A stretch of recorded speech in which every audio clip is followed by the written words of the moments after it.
This video will talk about the pumping lemma for regular languages, or how do we show that a language is not regular.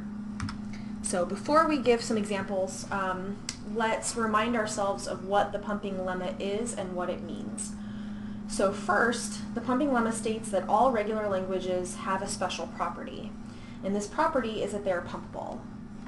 So we know that regular implies pumpable. Okay, this means if it's regular, it can be pumped. We also know that the contrapositive is equivalent. So we also know not pumpable implies not regular. Okay, and this is going to be the key. If we can show that something is not pumpable, that a language is not pumpable, we can conclude that the language cannot be regular. A special note here, the converse of our original statement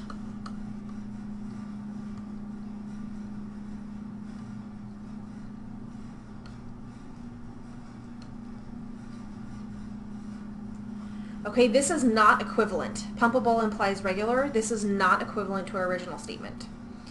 Okay, they are not the same thing. So you cannot conclude that if something is pumpable, it must be regular. So you can't use the pumping lemma to prove that something is regular. You can only use the pumping lemma to show that something is not regular. So don't do that. Okay, so what does the pumping lemma actually state? It states that all strings in a language can be pumped if they are at least as long as the special value called the pumping length. Okay, all strings in a regular language can be pumped if they are at least as long as a special value, which is the pumping length. And what happens when we pump them? This means we take a substring of the string and we repeat it any number of times. Okay, by any number of times, we mean that we don't get to say, well, I'm only going to repeat it 10 times. Okay, but if I were to repeat it 11 times, then the string would not be in the language. That's not what we get to say. We get to say any number of times, any arbitrary number of times. So what we're saying is that if we have a string x and L,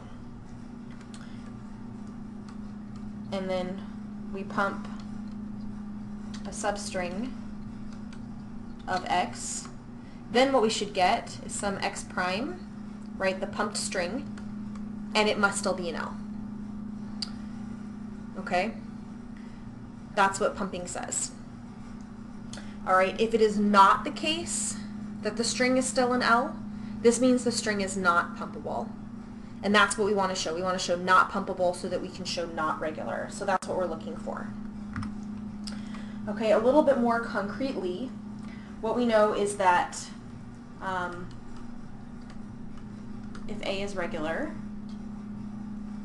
okay, then there exists P, which is the pumping length. Okay? And we also know all strings S that are in A with the length of S greater than or equal to P. Okay, so here we're not actually talking about all strings in the language. We're talking about all strings that have length at least as long as P. Okay, that's the subset of strings that we're talking about in the language. Okay, for all of these strings, okay, there is some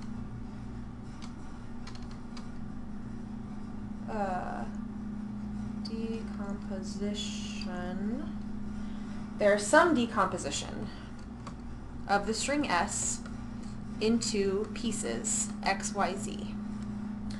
Okay, some decomposition means that you have to consider multiple decompositions. You have to consider all of the possible decompositions that meet these next properties. Okay, there's some decomposition of x into x, y, z such that actually let's do one last, 2. The length of y is strictly greater than 0. What does this mean? this means y can't be epsilon. Okay, y can't be empty. All right, x and z can be empty. Y can't be empty. The length of x and y has to be less than the pumping length.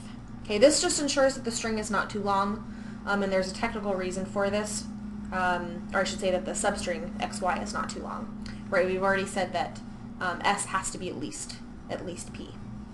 Okay, so if we have these two conditions, y is not empty and x and y is less than or equal to the pumping length, then it must be the case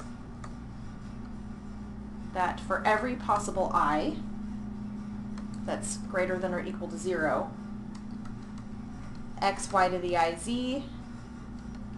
is an element of A. Okay, so let's digest this.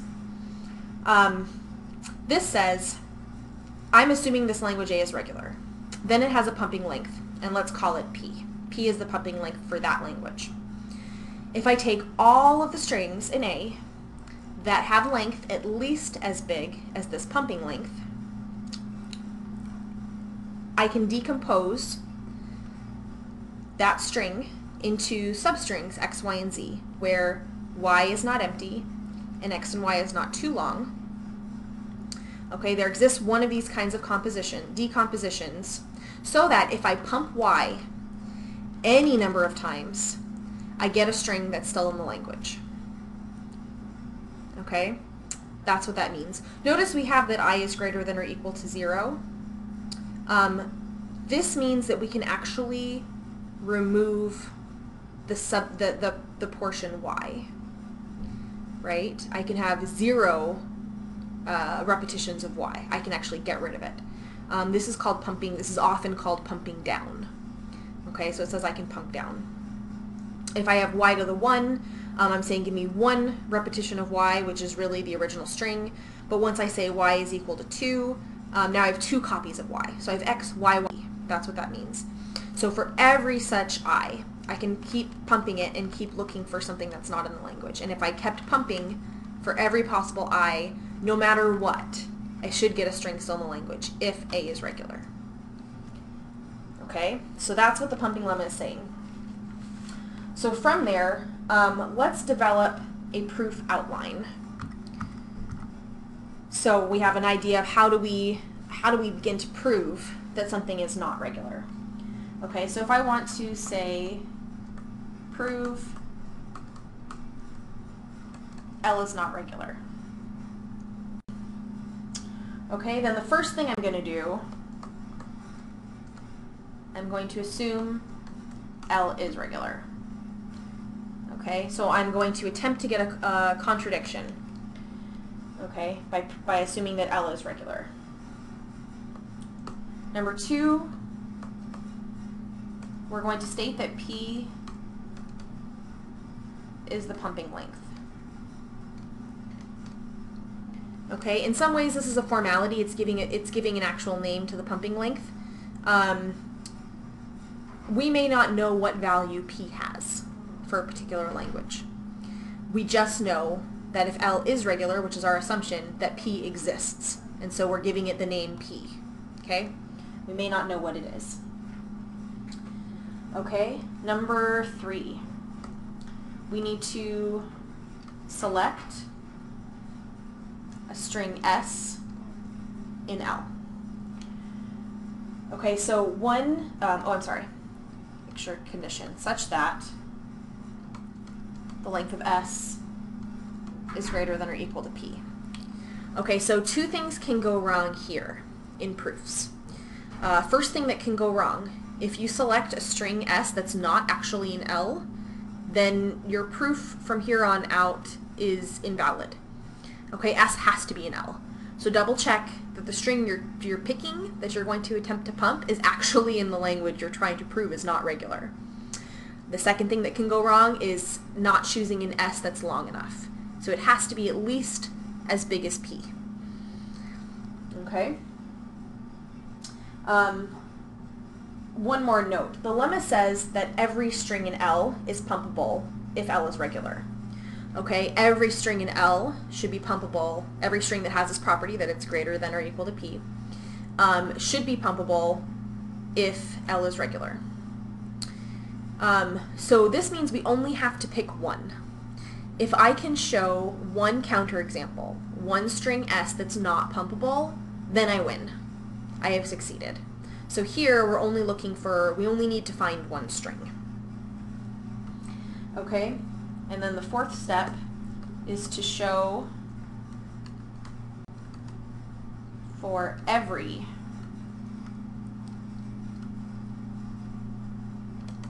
decomposition of S into X, Y, Z. Okay. There exists an I. Putting in a note, I can't, let's just rewrite that.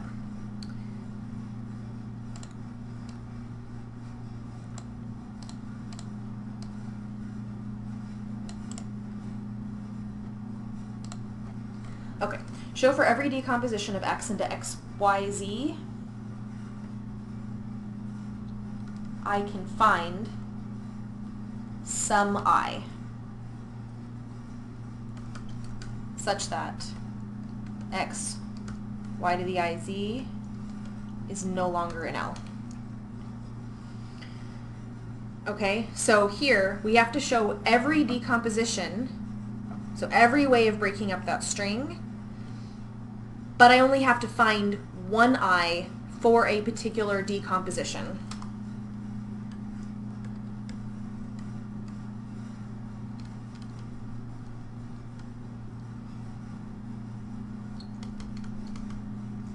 Okay, so what does that mean? It means that for one decomposition you might pump down, and for another decomposition you might pump up. For one decomposition you might pump twice. For another decomposition you might have to pump 5 times. Okay, so the I here is related to the particular decomposition. Okay, but note you only have to find one I for any for each decomposition. Find one I for each decomposition. It doesn't have to be the same I. Okay? So what does this say? It says that for every way to break up this string, if you pump it some number of times, you get a string that's outside of the language. Okay? And this means that that string is not pumpable. And therefore, we can conclude L is not regular. Okay, so here's our basic proof. For each L, for each language, you're going to have to put in the details here. But if you follow this, and you can actually arrive at this, okay, this is where we need to get to, then you can conclude this, and then you have succeeded.